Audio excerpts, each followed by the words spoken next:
यानंतर पुढची बातमी आहे धनगर आरक्षणासंदर्भातली।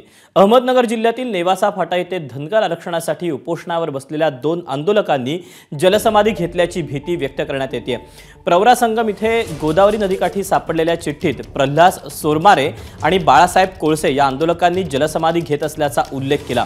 तसंच नदीकिनारी असलेल्या पुलावर चपला देखील सापडल्यात, त्यामुळे या दोघांनी नदीत उडी मारल्याची भीती व्यक्त होते।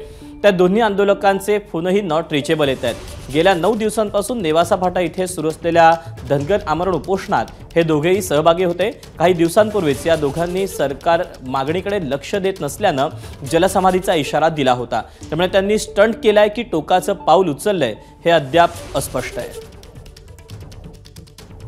आपण याबद्दलचे अपडेट जाणून घेऊयात। नितीन ओझा आपल्या सोबत आहे। नितीन, खरं तर दोन्ही शंका व्यक्त केल्या जात आहेत की स्टंट केला जातोय की यांनी खरंच टोकाचं पाऊल उचललं जातंय। काय नेमकं सत्य आहे, काय पुढे येतं या सगळ्यामध्ये? दीपक, निश्चितच जर पाहिलं तर गेल्या 9 दिवसांपासून नेवासा फाटा येथे 6 धनगर बांधव आहेत, त्यांनी आमरण उपोषण सुरू केलेलं होतं।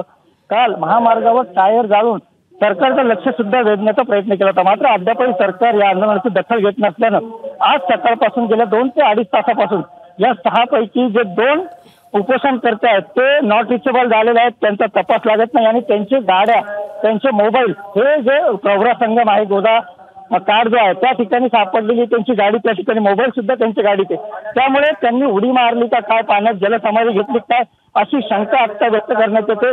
पोलिसांकडून मिळालेल्या माहितीनुसार कोणीही प्रत्यक्षदर्शी असं त्यांच्या समोर आला नाही की त्यांनी उडी मारली, मात्र तरी सुद्धा पोलीस आता पाण्यात त्यांचा शोध घेत आहे व आजूबाजूला शोध घेत आहे। त्यामुळे नेमकं हा असतं की त्यांनी खरंच उडी मारली। स्वाभाविकच आता पोलीस तपासानंतर, पोलीस शोधानंतर यातलं जे सत्य आहे ते पुढे येईल। नितीन, धन्यवाद दिलेल्या सविस्तर माहितीबद्दल। एबीपी माझा, उघडा डोळे बघा नीट।